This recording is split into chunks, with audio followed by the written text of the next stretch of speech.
What is good, everybody? Welcome to Stats and Cohn here on the Gold Standard Podcast Network. I am Rob Stats Guerrera. He is Grant Cohn. We're also streaming this on Grant's YouTube channel. Make sure you like and subscribe to both.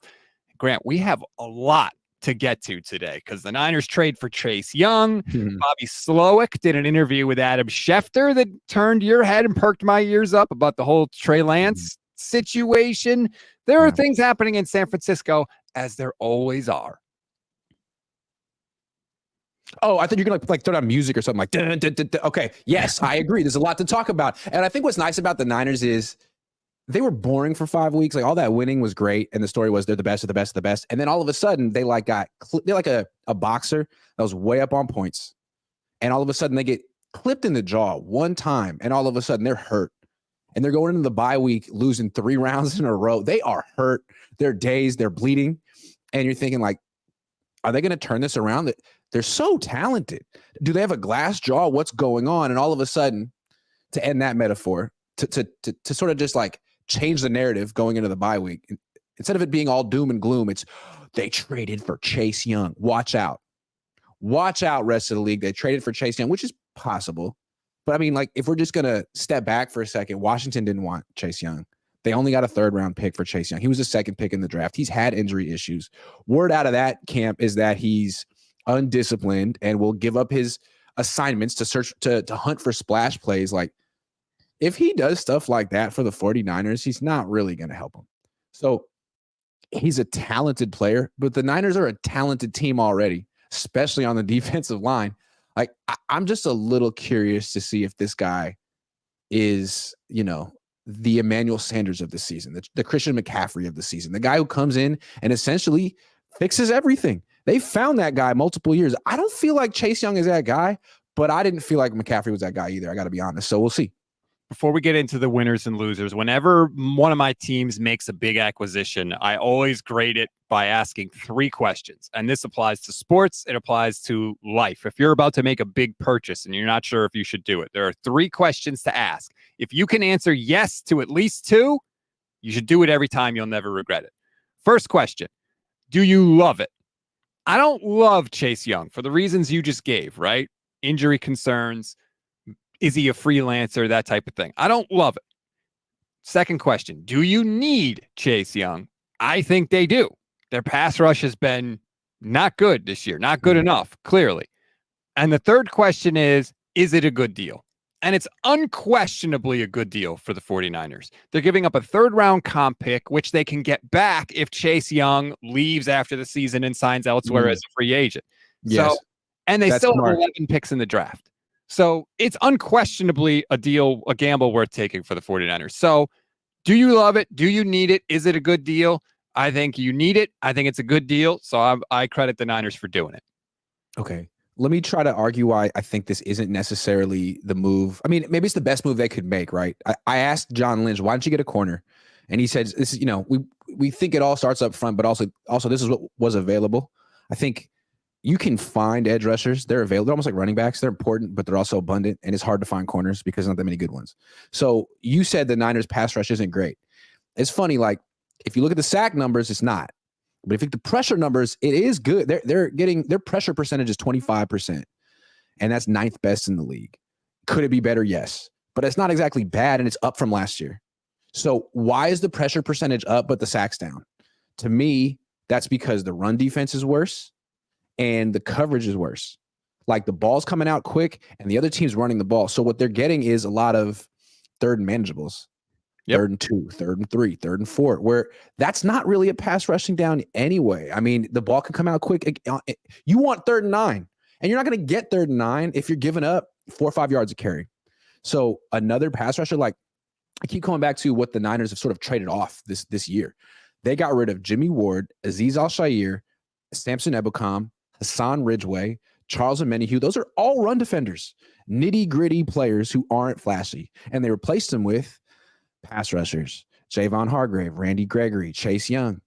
Okay, that's good. But again, if you can't stop the run and your corners are playing 9 yards off the ball and giving up a bunch of quick passes, you could have 4 Nick Bosas and you're not going to get the sacks. That's the problem. The Niners have talked about earning the right to rush the passer, that you have to Thank stop the you. run on early down so that you can get the opportunity on 3rd and 9 to rush the passer. And that's a fair criticism because they clearly have not done it. Nick Rivero says, I'm sure they tried to get a corner but couldn't make it work. I feel like Chase is a morale boost that costs basically nothing. Pivotal Jags game for sure coming out of the bye. Yeah, absolutely. I just thought that Randy Gregory was rushing the quarterback pretty well. I mean, he had a sack in his first game. Again, I don't think the pass rush is the problem. Like Nick Bosa has 3 sacks this year. Everyone says he's playing great, right? PFF. Everyone says Nick Bosa is playing great, even though he has 3 sacks. Okay. All right. Well, then what's the deal? It seems to me that the advanced stats say that the pass rush is actually producing. It's just not finishing. Okay. Well, why? Well, maybe you need a better corner. Maybe you need a better nose tackle. Maybe you need a better nickel. You know what I mean? Like Jimmy Ward was a great run defender. Azeez Al-Shaair was way better than Oren Burks. Samson Ebukam was a hell of a run defender.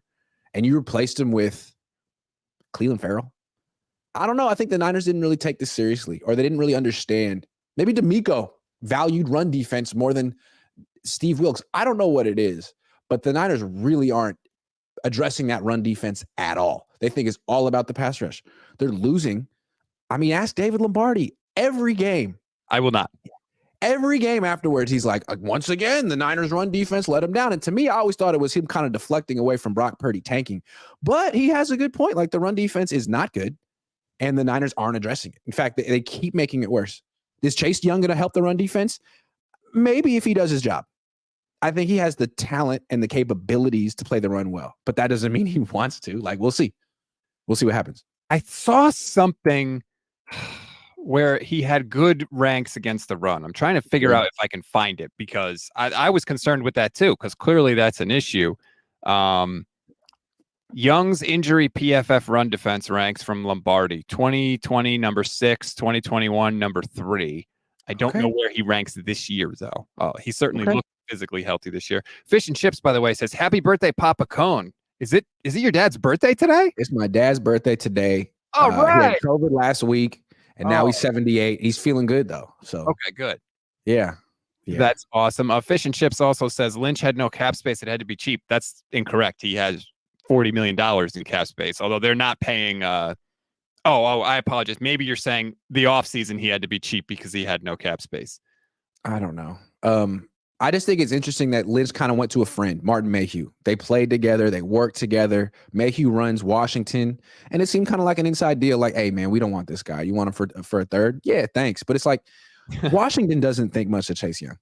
He's been a massive disappointment for them. He was the 2nd pick in the draft. He was supposed to be their Bosa. They're building themselves in the 49ers image. He was supposed to be their Bosa. He's so not, even though he has 5 sacks this year. So, well, I think the injury really derailed that. He was the defensive rookie of the year in 2020, but that knee injury just, like you would expect, just kind of destroyed him. And I think the Niners are betting on like, hey, now he's finally recovered. Now we're hoping he fulfills that potential, but that's no guarantee by any stretch of the imagination. Joshua Wyatt. Real quick though, doesn't it feel like Washington disagrees? Like that's what's like Washington's like, we have nothing.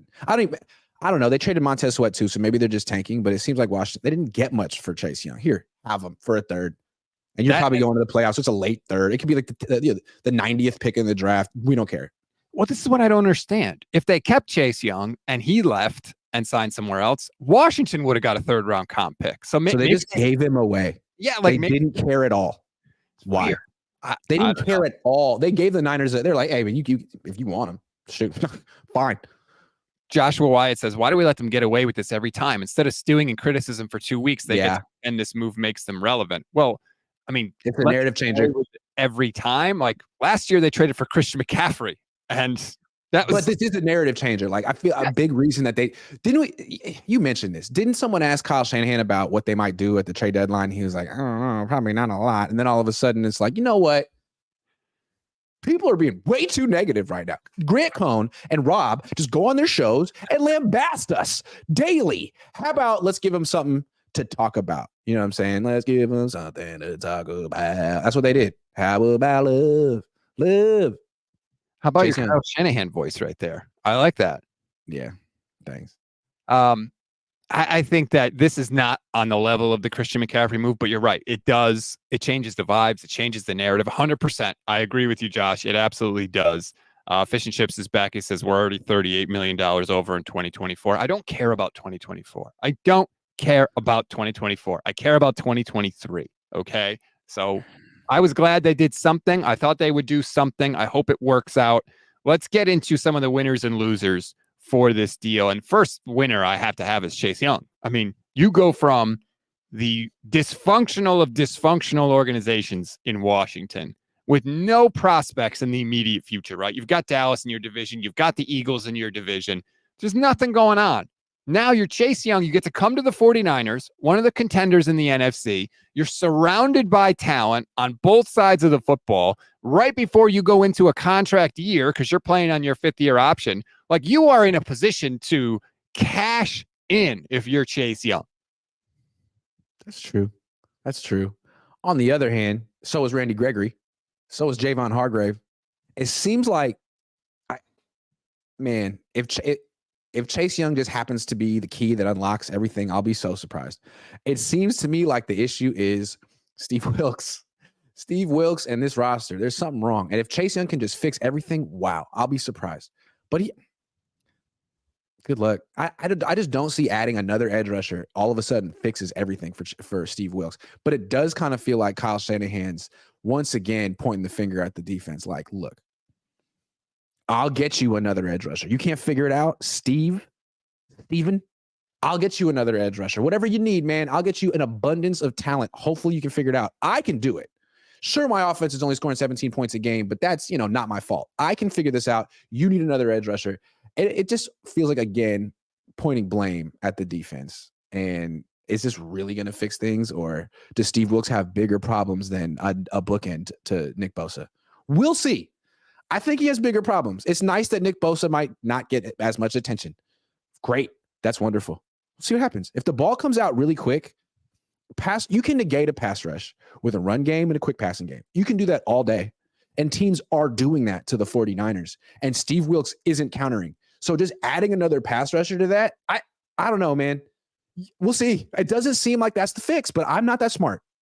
It's a fair criticism for sure. And that's why I think Wilks falls into the winner and the loser category in this. Yeah. Because on the one hand, you could say, look, you've got another first-round draft pick on this defensive line who potentially could be a big boost for you. Great. Like, another good player for you to manage and deal with. But at the same time, like you just said, he's also in the loser category because it's like, all right, no more excuses. Like, now if the 49ers wanted to make a change at defensive coordinator, if it still wasn't working after you get Chase Young, I feel like no one's really going to criticize them if they wanted to do that. Right. Yeah. Because you don't know the kind of conversations they're having privately. Maybe Kyle Shanahan has been really hard on Steve Wilks, and Steve Wilks has been defending himself. Like, look, I'm learning the system. Or Drake, you told me Drake Jackson was going to be this great player, and he's not. You traded for Randy Gregory. I mean, he's just Randy Gregory. Instead of running me out of town, why don't you get me a real defensive end? You said it was going to be Drake Jackson. It so isn't Drake Jackson. You were wrong about that. Fix that. And give me a chance with a real pass rush. Maybe that's what he said. So this could be the final. This could be the final shot for Steve Wilks. If they lose to the Jaguars and the pass rush isn't a factor, and Trevor Lawrence makes it look easy like Kirk Cousins and Joe Burrow just did, then that's that. But I still think it's kind of messed up to put it all on the defense when really, where they gave up 19 points to Cleveland, 22, 3 to Minnesota. Like, the offense has been MIA. You lose Debo and Trent, and all of a sudden you can't do anything on offense. And the quarterback, who's supposed to be the real deal, just melts down repeatedly in the fourth quarter of tight games. What is that? And Kyle's like, no. It's the defense. Okay, I don't know about that. Plenty of blame to go around in San Francisco right now, for sure. And by the way, you mentioned Drake Jackson. To me, he's in the loser category. He's the loser. Drake Jackson, wow. Getting outsnapped by Randy Gregory, who just joined the team. 2 straight weeks since Randy Gregory's been on the team, Drake Jackson's been outsnapped. Now they got Chase Young. Like, dude, they're telling you you're not it. Can we go back to the Drake Jackson experience all offseason? Like, they really talked him up. Man, he lived in the weight room. He's been so much better. He's so much more mature. Week 1. Well, all offseason, they're like, oh, he intercepted a pass in training camp. That means he's good. Like, that's not rushing the quarterback. Then week 1, he sort of like walks into 3 sacks somehow, some way. They just fall into his lap. And everyone's like, man, this guy is the truth. Michael Parsons goes on his podcast and said, what about Drake Jackson? Never heard from him again. It's like he retired after week one. Right. Don't know where I don't know. I don't know. Anyway, sorry, Drake. Loser. You're 100% true. He is. I mean, he's got an uphill battle to just get on the field now, but he's earned that, for lack of a better phrase. Let's get to some super chats. Bill Kennedy says, Grant, Kyle was doing great when he was taking your advice. What happened? Also, happy birthday to your dad. Thank you. I don't know. He doesn't really ever take my advice. I think we have to use the reverse psychology on Kyle most of the time, which is fun. And we're going to talk about that, like with the quarterback he drafted 2 years ago. He might have taken our advice, and I think he's trying to blame me in particular for him drafting Trey Lance, which I like. So I want to talk about that in a minute. Okay, let's get to It is my fault. more of these super chats, and then we can discuss it. Chris says, Grant, me and your dad have the same birthday. Happy birthday, Chris. Not sure what sharing that info accomplishes, but it's better than spending money on crapping on Kyle. First of all, Chris, you know what it accomplishes. You wanted a happy birthday. It's okay. Happy birthday, Chris. There you go. How old are you now? 23, 24? Are you how old?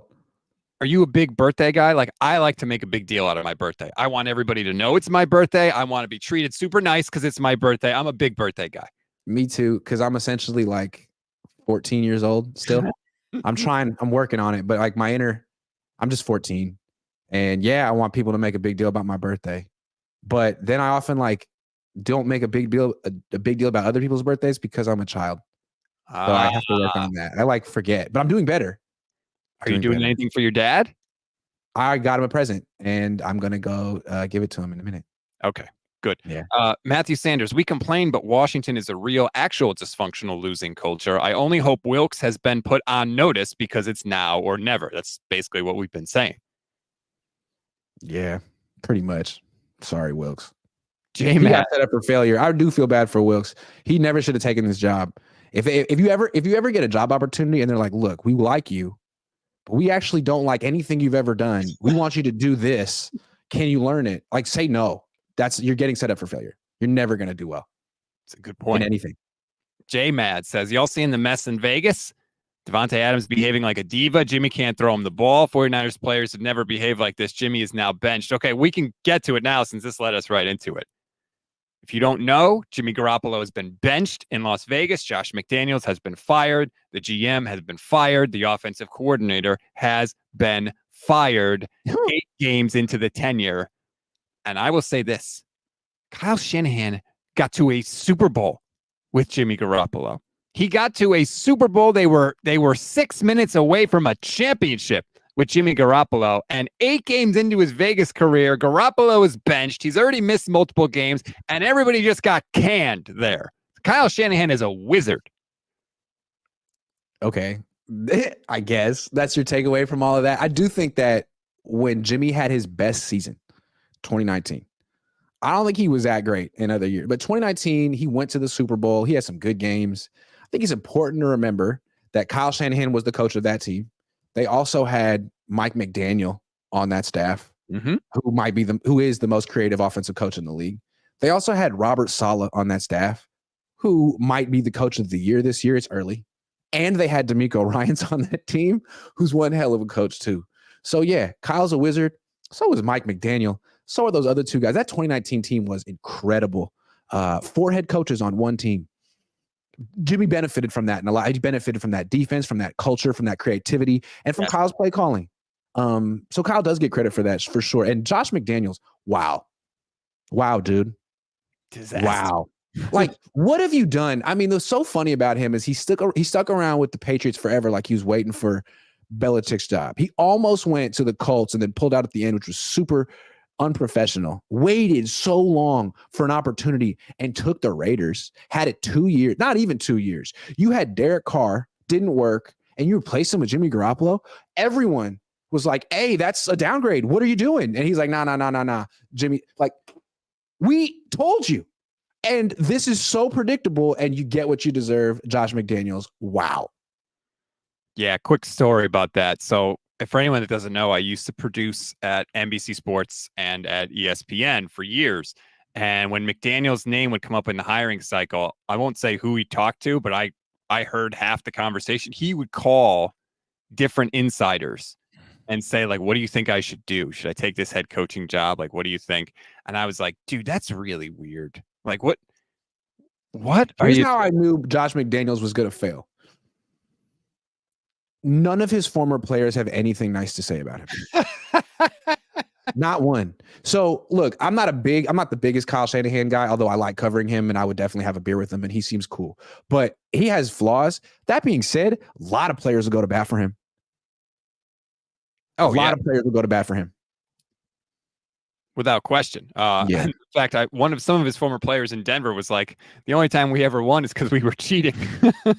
Remember, they got caught taping stuff too. Jose says, the back end needs to identify number one wide receiver better, specifically on third downs. Niners need to adjust coverages better because they can't cover their best guys solo. They can't cover anybody. It's not just the best guys. I feel like it's anybody. I mean, Charvarius Ward has fallen apart.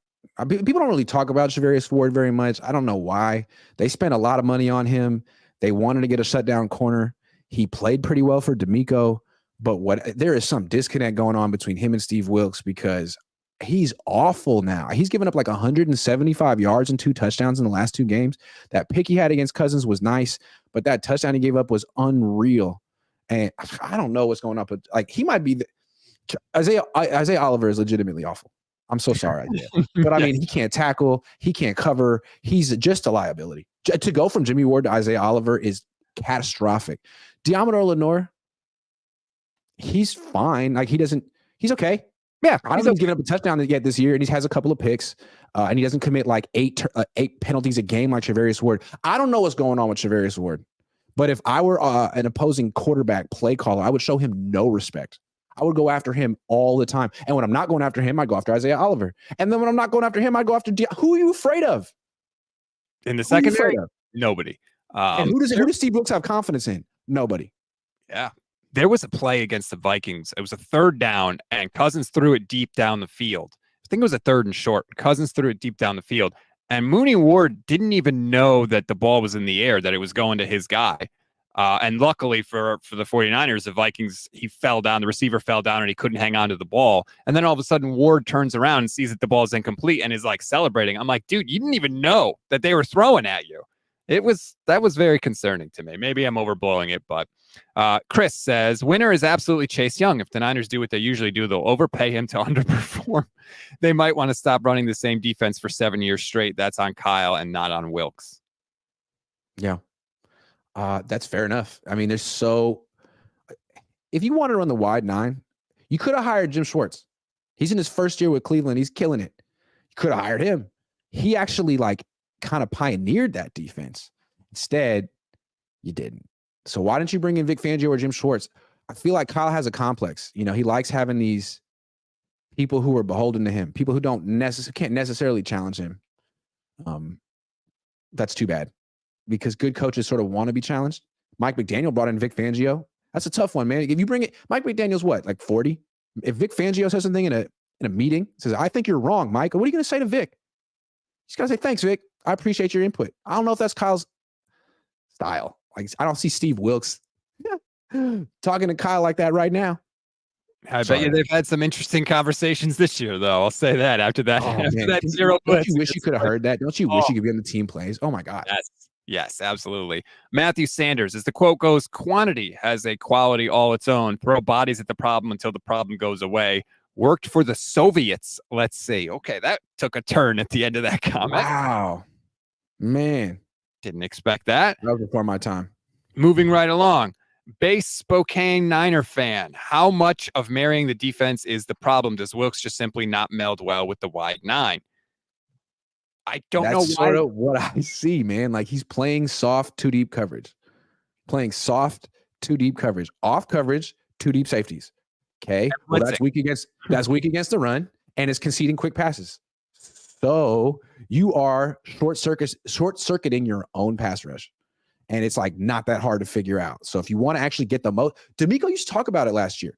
Why did you sign Charvarius Ward? Okay, because the idea is if we can force the quarterback to take an extra hitch in the pocket, our pass rushers. He used to talk about that. Steve, what are you doing? What are you doing? You play soft zone coverage with 2 deep safeties when you feel completely outmanned by the other team. Like, oh my God, we don't have that much talent. They're good. Let's just keep everything in front of us and hold on and try to win with our offense. Like, way too much talent on this defense to play like that. I don't understand what Steve's doing. It's like he's never had talent like this before and doesn't know what to do with it. Well, he's flat out said he's never had talent like this before. In the preseason, he said this is unlike anything I've ever been a part of. It's a good problem to have, Steve.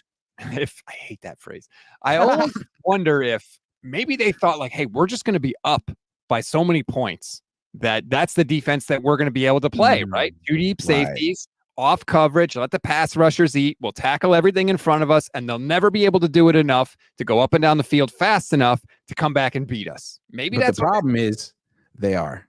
Your corners aren't good, and your tackling isn't good this year. And it looked good when you were going up against Josh Dobbs and PJ Walker and Dak. But now that you're going up against Kirk Cousins and Joe Burrow, it's like you're not even on the field. And soon it's going to be Trevor Lawrence. And if you make it to the playoffs or the Super Bowl, it's going to be some really great quarterbacks, and you're not going to beat them that way at all. They're going to dice you up.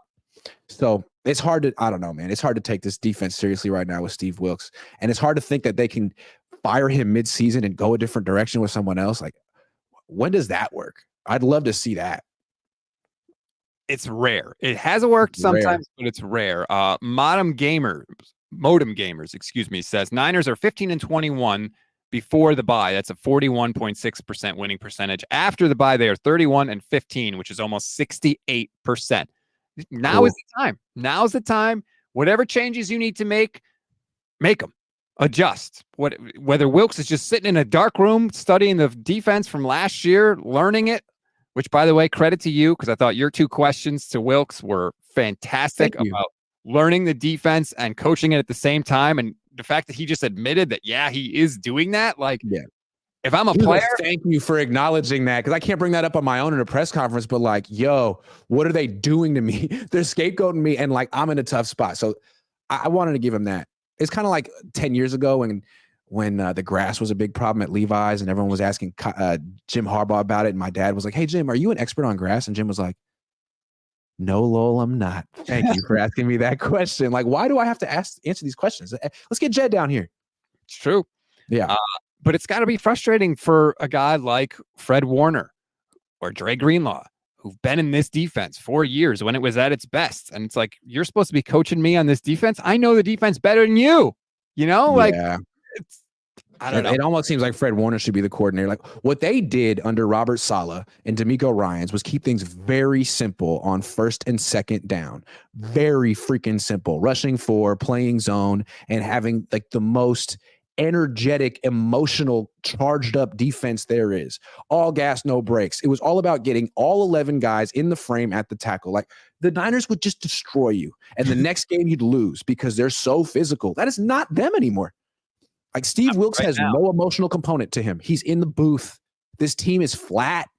And all that, football's an emotional game. And they got their emotion the last 6 years from their defensive coordinator. That's the thing about Kyle. Say whatever you want about him, whatever his strengths are. Emotion isn't one of them. And I thought he understood that about himself. And that's why he had guys like Robert Saleh and D'Amico Ryans on the field calling plays, hyping up the team, because Kyle isn't that guy. He's the keep it real guy. And now you brought in another keep it real guy who's in the booth. That's a mistake. That's another mistake. I think the actual play calls are far more important than the location of the guy making them. But something. I'm just saying the emotion and the leadership of the position is matters too. It feels like Steve Wilks is really removed. Have you seen that picture of him addressing the team and no one looking at him? Oh no, I haven't seen it. Oh yeah, in the locker, just everyone kind of off in their own world, and he's trying to talk. He just looks like a substitute teacher. Shout out to Jose Sanchez for tweeting it. If you want to see it, Jose, on his Twitter. It's bad. I mean, I don't think people would look like at Robert Saleh or D'Amico Ryans like that. In fact, you've seen those guys address teams. You've seen Robert Saleh on Hard Knocks address the Jets like he's great. I don't know that Wilks has that in him right now. I haven't seen that photo. Sometimes I think we can get in trouble if we just look at a photo, which is, a hundredth of a second of any situation. Sure. But sometimes you can learn a lot from a photo. Like that, there's a photo of Steve Wilks where everybody in the booth is like celebrating because clearly the Niners just made a defensive play and Wilks is there, like no smile on his face, just like very calm, very even keeled. He's got to make some big adjustments this week for sure. He is walking a tightrope right now. Chris says, I'm about 10 years older than Grant, but I'm 23 at heart on a good day, 16 on others. Old enough to remember watching Montana's back-to-back Super Bowl wins. How bad do the 49ers look, by the way, by honoring the 2 Super Bowl teams that beat the Bengals on Sunday and getting their doors blown in by Cincinnati's offense? 19 straight completions to Joe Burrow. That's just unacceptable. And again, you brought in a pass rusher to fix that. Okay, that better work. That better work. Because I guess you can't replace Charvarius Ward at this point, man. Someone tell me what's up with Charvarius Ward. He's playing terribly. Modem Gamers. My stat is based on the Niners under Kyle. Yeah, I assumed that was the case, but we appreciate it. Keith Murphy, the Unbeaten YouTube channel member, says Jimmy played so well in 2019 that Kyle had to take the ball out of his hands in the postseason. 100% fair. And Kyle has flat out openly admitted that. It's second Jimmy Garoppolo threw the would-be interception to the Vikings linebacker in that game. Kyle said, bleep it. We're running this ball as much as possible. And against Green Bay, Jimmy threw 8 passes. So, And what do you think's going to happen to Brock Purdy in the playoffs if he keeps playing like this? You know, he's now shown that there are days. That's the thing with Jimmy. That's why Kyle didn't trust Jimmy, because he knew there was that day in training camp when Jimmy threw 5 picks in a row. So that's in you. And Kyle never trusted him. So this is in Brock. He did it in practice. Everyone downplayed it, but he did it in practice. Now he's doing it in games, especially in the fourth quarter. Back-to-back fourth quarter with multiple turnovers. Okay, so you even approach something like that. You put that in the back of Kyle Shanahan's head and you show it again in the playoffs. He's going to take the ball out of your hands too. I'm telling you, Brock Purdy is a really nice scrambler. He's younger than Jimmy and cheaper than Jimmy. But when it comes to throwing the ball, he might be an even bigger turnover risk. And if that's the case, Kyle's not going to trust him. Sorry. That doesn't mean that Sam Darnold's the answer. It's just that's where they're at. I mean, they have a very similar quarterback to the one they ran out of town. He's just younger and more. I love watching Brock Purdy run around. It's a lot of fun. But when the ball leaves his hands, I don't know. It's kind of a hold your breath situation there. But I thought Brock did a much better job scrambling in this last week's game. I loved it. Please do more of it, Brock. That is so good. He turned a lot of negative plays into positive plays, and I hope he keeps it up. Front row. Anytime he gets outside the pocket, it seems like a good thing, except for when he threw that interception to the linebacker right in front of him. Damn, see, to me, that's the kind of thing that makes you have to like look at him like, man, you have 13, 14 starts, and you just did that. Like, what? I got to look at you differently after that. I mean, it doesn't mean that I'm writing you off, but you can't throw the ball by rule. So what the hell are you doing? Go down, dude. What are you doing? Yeah, that was hideous. Front row with J-Row says, Grant, you take credit away from Kyle Shanahan every chance you get. Seems like anytime you have the chance to complain about something he does, you jump at it. Okay. Sorry. I'll try harder. My bad. I mean, he's lost 3 in a row. What do you want to give him a participation trophy? He needs to end this losing streak. How is he going to do that? Chase Young. Okay, man. If they lose 4 in a row, what's he going to do? I don't understand. Losing 4 in a row, going to 5-4 after starting 5-0 is a catastrophe. So he's on the brink of catastrophe. I'd love to see how he gets his team out of it without D'Amico Ryans to sort of do it for him. Because this is all about, like, I mean, is it about scheme or is this about emotion and energy and focus and professionalism? And I don't know. You tell me. Modem Gamers is still adjusting, tweaking the stats after the bye. We get your point, Modem. He's better after the bye than he is before. Good. Sorry. Let me get rid of this. Let me say this. They have to win the next 2 games. They have to. Because if you look at their schedule, they're coming up to, the gauntlet here. So they have the Jags and the Bucks. These next 2 games, let's say, not 2 weeks. But then they go Seattle, Philly, Seattle, back to back to back. You have to win these next 2 games because I don't know, you could potentially lose all 3 to the Seahawks. You may split with the Seahawks, and then it comes down to how you do against Philly. Like, you have to beat Jacksonville and you have to beat Tampa Bay. Otherwise, you're in danger of not making the playoffs. I would have to agree. And I'm not confident they're going to beat Jacksonville. I picked them to lose to Cincinnati. They've lost 3 in a row, and I don't see what's going to make them beat a team like 6-2 Jacksonville. Now, if they do, it's a big deal. To me, it's a big accomplishment given how much of a tailspin they're in. I just feel like this is a team that's a team with a glass jaw, and I don't know that they're going to pull out of this one. I don't know. You can't always assume that they're going to go on this amazing run. Like, who's the leader of this team? I don't look at Kyle as a true leader. I don't look at Wilkes as being empowered in that way. I don't look at Purdy as being empowered in that way. So, like, the leaders of the team are, Fred Warner, Trent Williams, Deebo Samuel. It's like, this team seems so flat. They have to roll up their sleeves and get to work for sure. I don't know who's going to get him back on track. Silver Black says the best quarterback this wizard has found and developed ? And that's something that we can get into. Well, I mean, Brian Griese found Brock, though, right? That's right. I don't know. Bill says Wilkes can't hold a job for more than a year. He won't be back next year. We need a motivator on the sideline.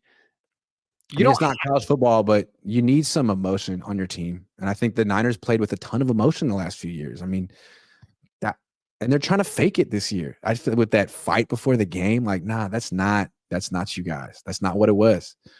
It's not what it was. That's not how the Jets play. That's not how the Texans play. That's not your culture. And I feel like those two guys set the culture for the Niners. Kyle is great at what he does, but not the interpersonal stuff. It was Saleh's culture. It was Saleh's team. Defense led that team. Now the offense has to lead it. It's Kyle's turn to step up and do it all by himself with Steve Wilkes, who he wanted. And he's like pointing the finger at Wilkes. It's very uninspiring. I didn't like the way he basically threw Wilkes under the bus multiple times in a press conference. And then on a paid radio hit said, oh, yeah, I could have called a timeout before halftime against the Vikings and changed the call. Like, no, step up and say that at the podium, too. You can say that Wilkes screwed up, but you should also say, ultimately, the buck stops with me. I'm the head coach. I have to take that blame. And he didn't do that until the very end, and basically nobody heard it anyway.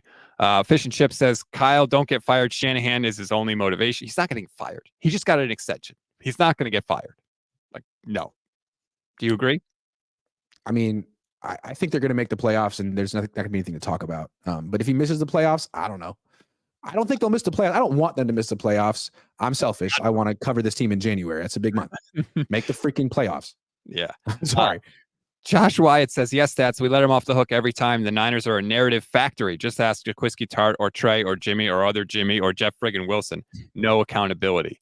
It's true. It's always someone's fault, and you get rid of them. You add another guy, and it's a whole new ball game. Okay, so now it was Drake Jackson's fault. All right, well, you got Chase Young. Let's see it. Yeah, I mean, they also won a lot after getting they didn't just get Christian McCaffrey and control the narrative. They got Christian McCaffrey and then lost one game, his first game with the team, and then ran all the way to the NFC Championship game and only lost that game because they lost all their quarterbacks. So yes, I agree. They're very concerned with the narrative and controlling the narrative. You just went to the narrative right there. The only reason they lost that game is because of this. The only reason they lost the NFC Championship game is because of Jaquiski Tart. The only reason I never subscribed they to lost that. the Super Bowl is because of Jimmy Garoppolo. I'm sorry, but I'm just saying, like, they are the narrative factory. They always have a reason for why they lost, and it was only this one thing, and it was out of their control. And they really should have won, and that's why they hung out with Lil Wayne afterward. That's the Niners. Well, that's fair. They always have something that sort of takes the total responsibility off of them. Like that was outside their control. That's fair. Generic Name says Niners can't win a Super Bowl with Kyle for one simple reason: the scheme. He refuses to adjust it in any way, whether it's working or not, and it forces quarterbacks into bad spots when the wide receiver isn't wide open. Kyle will always be the problem. Fair. Okay. I don't know. His scheme is very much run-oriented in 2023, which is strange to me. Like, the whole offensive line is there, except for the left tackle, is there because of run blocking. And so that's great when you get the lead early in the game and you can play and you have a great defense and you can play from ahead. But once you fall behind, like they did the last two games, it's hard to come back. It's hard to come back running the ball down 7, down 10 all game. In fact, you probably don't play like that. You start passing, and your quarterback isn't built to do that. Your offensive line isn't built to do that. Your whole team isn't built to do that. It's kind of an outdated mod. Are you really going to win the Super Bowl getting a lead in the first quarter and holding it for? I mean, it's hard to do. It seems like most teams that win the Super Bowl have a quarterback who can bring you from behind. That's what the Niners had in the 80s. That's what the Chiefs have now. If you can't come from behind, really, you're probably not going to win the Super Bowl. I think the scheme would be fine if they had a quarterback that on those occasions where the scheme can't find the answers for you was capable of putting team on his back, even for a few plays a game. So who's going to find that guy? That's the problem. I don't think You're gonna find that guy. Yeah. I said it all off season. I think that Kyle doesn't put enough value on that. I think he honestly thinks that his scheme is good enough to prevent the quarterback from being in those situations, which is just What wrong. about Sam Darnold though? We went out and got Sam Darnold. Yeah, don't remind me. Richie Brash says, how worried should we be about the Seahawks, and how much closer does that Leonard Williams move bring them to our level of talent? I said they shouldn't worry about the Seahawks at all, but guess what? The Seahawks are in first place right now. I think they should be worried about the Seahawks. I think the Seahawks have a better offensive line than the Niners. I think their defensive line is good. They have a better secondary than the Niners. Yeah. They might have a better quarterback than the Niners. They might have a better coach than the Niners. And they're not even that good. The Seahawks aren't even that good. We know that. They seem to have some issues going on with DK Metcalf, and I don't know what's going on there. That situation's not right. Yeah. But I think I agree with what you said on the quarterback. Their secondary is way better than the 49ers secondary. I don't agree on the coach. I don't think Pete Carroll is a very good coach, especially situationally. But fair enough. I'm not arguing. Those Seahawks games are going to be very important, of course. Base Spokane Niner is back. If you were Steve Wilkes, wouldn't you be in the film room watching 2021 and 2022 Niners defense to understand how Saleh and Ryans made it work? Yep. Why would you be learning on the go? It doesn't work in any other sport. And you asked Steve Wilkes that. Are you watching them? And he said, yes, he is. You have to. He should have been doing that the whole time. I don't know. Yep. I don't know. Didn't they say that when Wilkes got hired? It was like, we didn't even want his family to move out here first because he was supposed to be spending time learning the scheme. Maybe he didn't get enough time to do it. I don't know. But yeah, it's definitely been a transition. There were a lot of things that Robert Saleh and DeMeco Ryans would do on third down with pressures to get to the quarterback. Yeah. I don't see any of that stuff anymore from Steve Wilkes. So I don't know. Maybe he's too proud. Maybe he doesn't want to come here and just copy other people. Maybe he feels like he's great. And what he brings to the table is valuable. I'd understand that. I mean, everyone who's accomplished anything has some sort of pride in what they do. And the Niners are basically telling him, like, forget all that pride, forget all your instincts, try to reverse engineer what we were doing the last 6 years. And that's hard to do. I don't know. Hard to do, if not impossible. I think the strength and the weakness of the 49ers are almost the same thing. I think they're very good. The reason they've been able to find like late round draft picks and things like that is because they're very good at identifying, this is what we want, this is what we need. How do we find this in players? Because we're going to win by doing X, Y, and Z. They are built to win a very specific way on both sides of the ball, which is great if you have players that can execute and coaches that know what needs to be done scheme-wise.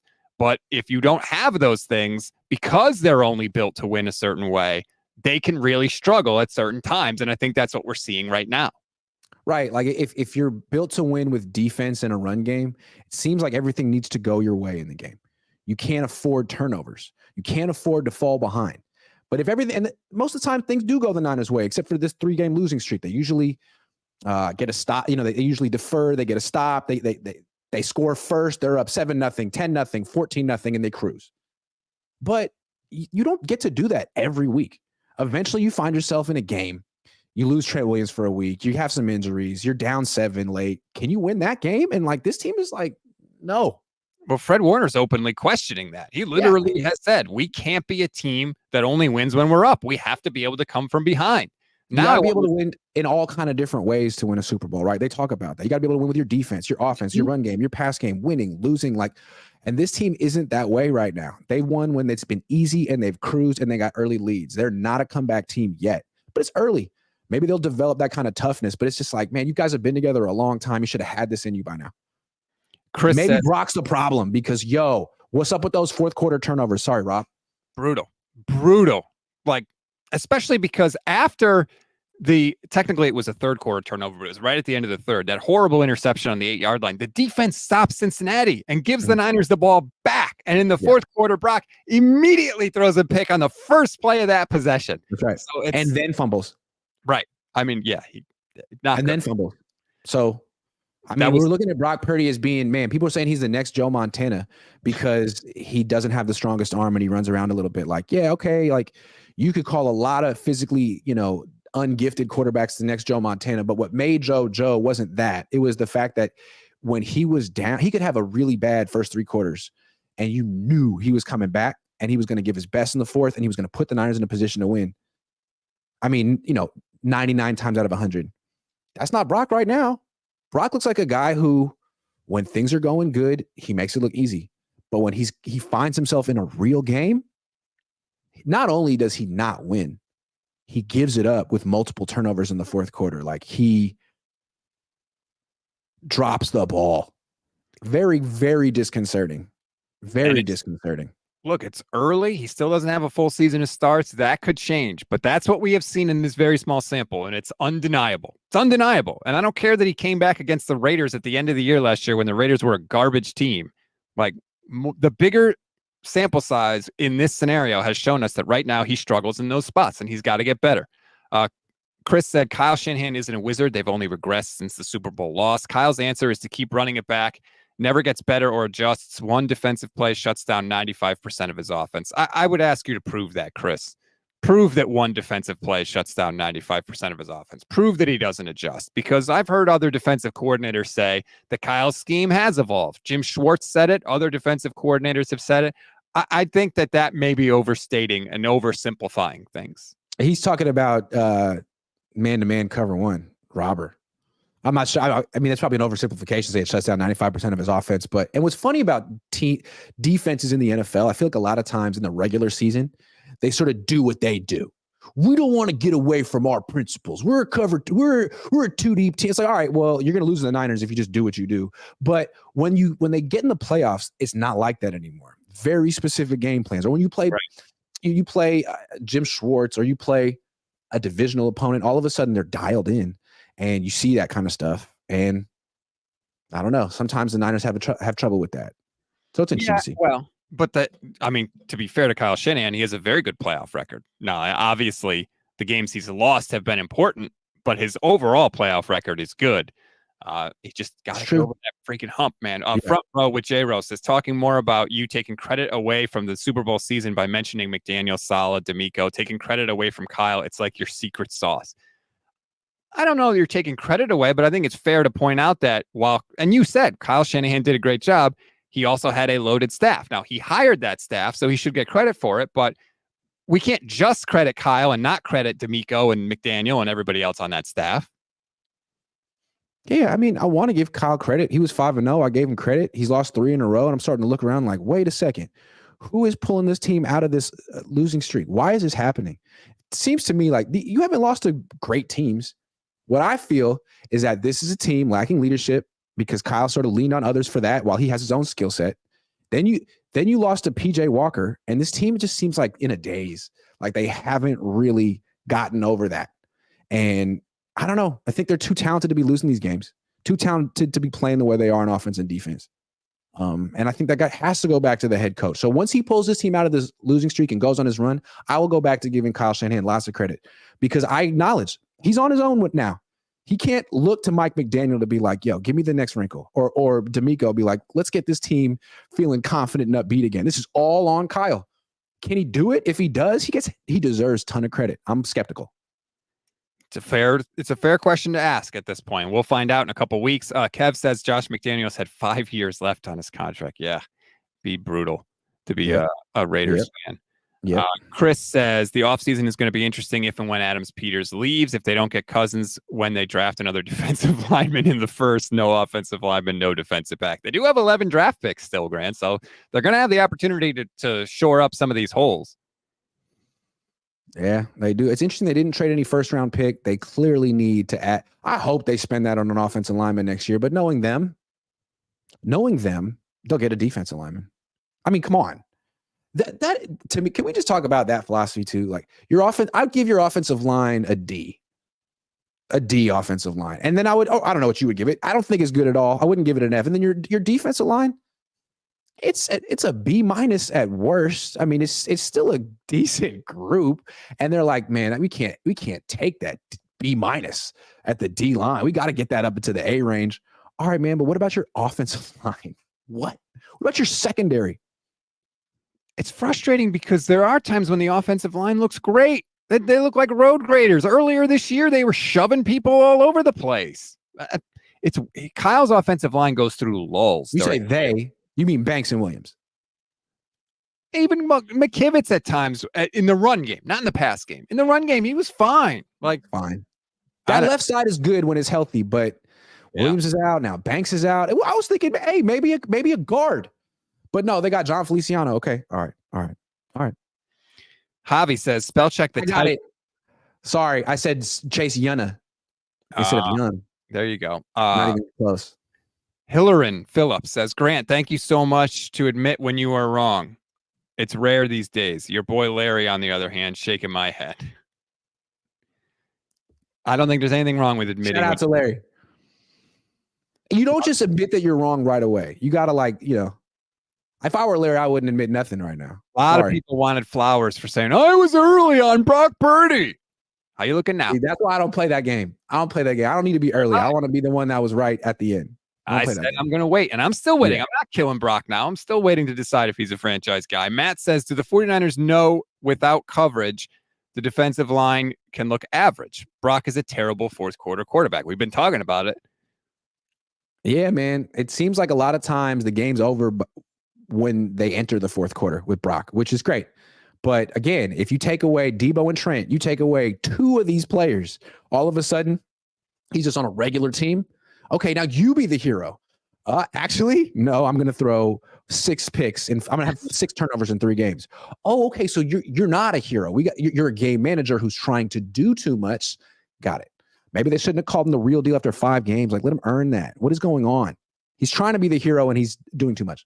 And this is the frustrating thing for me, is that this has always historically been the problem with 49ers quarterbacks under Kyle Shanahan. They all have pretty much been able to move the ball up and down the field without much of an issue. But critical turnovers. Before last year, I think the Niners were like negative 36 in turnover differential under Kyle Shanahan going into the season last year. That's horrible. Horrible. And so when they don't turn the ball over, they win. And you got to remember with Brock, people downplayed this. A lot of people did. But he turns the ball over a ton in practice. In training camp, he throws a ton of picks. And people are like, it doesn't matter. He bounced back. He's learning. He doesn't do it in games. He's a gamer. Yada, yada, yada, yada, yada, yada, yada. I always feel like you practice how you play. And how he practices is he's a turnover machine. And he wasn't for like 10 starts, which is cool, but it's only 10 starts. And now that he is for the last 3, I'm starting to feel like, yeah, that's the real Brock. So Brock, prove me wrong, man. Maybe you don't throw picks in practice anymore, but you did just a couple months ago. And now I feel like it's happening in games because you're in some high pressurized moments for the first time, some close games. I don't know, dude. What is this? That's what we're going to find out the rest of the way. Frank Tom Ocean says, did you guys see Jimmy G got benched? Yeah, we talked about that a little earlier. Womp womp. I mean, that's the magic. It's a different experience, Grant, watching Jimmy Garoppolo now. He's doing all the same things he always did in San Francisco, and that's like, I don't have to care about it now. It's a really weird feeling. Look at it this way. So Jimmy Garoppolo just got benched, one of the worst quarterbacks in the league. All the things that I thought and suspected about him came true when he left the 49ers. Okay. Mm-hmm. But last year when he was here before he got hurt, when he got Christian McCaffrey, he never lost. He lost that one game to the Chiefs, then he won all his games. Am I wrong? He won all his games. Yeah, and his quarterback rating was like 103 or 104. Okay. And he's terrible. So now you got Brock Purdy with the same team. His quarterback rating is like 105. What would Brock Purdy look like on the Raiders today? I think I know. I think he'd look like Jimmy, but a little bit better. And now we're going to see Aiden O'Connell play with. How much better than Aiden O'Connell is Brock Purdy really? If you put Aiden O'Connell on the 49ers, would he win? Maybe the first 5 weeks when everyone was healthy. That's what I'm saying. So we don't really know about Brock. I'm a little concerned that if you put him on any other team, he'd have the Jimmy Garoppolo downfall that we just saw. Keep that in mind. And we don't know. And we it's don't hard. know. We do not know. But when people say like, hey, man, Brock Purdy's better than Justin Herbert. First of all, Kyle Shanahan wouldn't agree. Brandon Staley wouldn't agree. No one would agree with that. The Niners could never, ever, ever, ever trade Brock Purdy for Justin Herbert. They'd love to. But it could never happen. No. Base Spokane says, it feels like Kyle's a great film watcher. The team seems to struggle against new coaches. Maybe not enough film on these last 3 games. I mean, I think Jim Schwartz, though? we have a habit of 49er fans, I think, of also every loss, every bad play is a failing on our part. Like, give credit to the other people too. Like, it's not always, it's not, all losses are not totally within your control. And I feel like sometimes the 49ers feel like they are. And I think our fans do too. And it's just not the case. Sometimes you just get beat. Sometimes the other team is just better. And I think the 49ers themselves need to acknowledge that. What is he talking about, though? I mean, the Bengals have had the same defensive coordinator for a while, the same coach for a while. Like, Jim Schwartz has been around. What? I'm sorry. I don't see the excuses here, man. Kyle's supposed to be a genius. 17 points, 3 games in a row. You got Ayuk, McCaffrey, Kittle, Purdy, Juszczyk, and Juwan Jennings. Like, I don't know, man. I think you're underachieving. Can we as much or more than Wilkes? Can we not ask Kyle Shanahan why he's not throwing the ball to Juwan Jennings, by the way? Why wasn't Juwan Jennings targeted? Because he stinks. That's why. Because he's a 7th-round draft pick, and you have George Kittle and Brandon Ayuk. All right, that's why. Yeah, the Juwan Jennings fairy tale is over too, man. That's over. Scott Wilson says, big problem is we miss Jimmy Ward on D. Isaiah Oliver is trash. Yes, he is. Sorry, I'm trying to fly through this before the end of this show. City Bird says, getting a defensive end signals that they expect to always play with the lead. What happens to this defense when they fall behind? And I will say this. The defense rose up at a point in that Bengals game Sunday to give the Niners a chance to win. And Brock turned the ball over twice. So if Trent Williams is healthy and Christian McCaffrey and Deebo Samuel are all healthy, then maybe the Niners will go back to scoring 30, 35 points a game and cruising. But I mean, Deebo gets hurt all the time. Christian McCaffrey's little. Like these injuries, they're not going to be fully healthy the whole season. They're going to have to win slightly shorthanded on offense sometimes, and it doesn't look like they're going to be doing that. So I don't know. And look, they have in the past, right? There was a streak in 2019 where both starting tackles were out and the 49ers were winning. So it's not like they haven't overcome some injuries, but it's going to get tough for this year, especially because I don't think the team is as deep. Nicholas Parra says, I appreciate you guys not sugarcoating anything when it comes to this team. While the defenses look bad lately and even early on, I feel the offense is definitely more to blame. 17-point average over the last 3 weeks. They've scored exactly 17. 17. Yep. It's just not. Chris says, go man, cover one robber. Make sure you get 5 to 7 yards in the middle. Hyper focus on McCaffrey. Focus on Deebo. Brock isn't accurate enough to beat man. Teams know that's why all of his picks are to linebackers and safeties. Well, I think that's what I would do. It doesn't mean that you're guaranteed going to beat the Niners, but I feel like that's your best bet. That's your best bet against the Niners. A lot of the plays are over the middle too. So you're going to go. Why would you play too deep against them? A lot of teams do that. Like, why would you do that against the Niners? They want to run the ball. They don't want to throw deep. Don't do that. Play single high, get 8 in the box, and take away that 5 to 15 yard area over the middle where 87% of the chunk plays are going to go. Take that away. And I think you've seen some teams at least try to do that. And what Brock has done to counter it is scramble, which is great. It's great, man. Phenomenal. Keep doing that because that's keeping you on the field right now. And that may be the answer, right? Because if it works, teams will eventually have to stop because they will have to adjust to Brock scrambling, and that's when the Niners can do something. That's like the back and forth Kaepernick game. That's what happened with Kaepernick, man. People would not, when they tried to play man against Kaepernick, he'd run for 180 yards in a game. Like, oh, you turned your back on me? I'm out. I'm out. Goodbye. Still one of the best games I've ever seen a quarterback play. That Green Bay game. Oh my God. Didn't he start it off with a pick too? He started off with an interception then went, Yep. And people forget that like Aaron Rodgers almost put up like 30 or 35 points in that game. Like the defense got torched a little bit, but it didn't matter because the quarterback was unstoppable. Literally unstoppable. Yeah. Colin Kaepernick had a moment. He had a moment. So that's why I'm saying people who are all on the Brock Purdy bandwagon, you may not remember 10 years ago, but Colin Kaepernick was that guy for more than a year, maybe 2. Yep. Brock Purdy's been that guy for 1 year, and it's starting to look like maybe it's coming back. Kaepernick came down to earth dramatically. Like he crashed down like he was coming back in from the moon. Like he came in like a space landing. It was fast. And it happens to quarterbacks sometimes. Keep that in mind. And the team also just completely which makes you wonder, was he that good or was he just the icing on the cake? All and fair. Is that Brock? Yeah, exactly. Karubal says more film is coming out on Brock and smart defenses will start baiting on his anticipation throws. Now, I honestly don't see the turnovers going away. That's what I have said too, is that he has to throw with so much anticipation. I think that's an area where he can be vulnerable. Doesn't mean he'll never be good, but it's something that he's going to have to think about.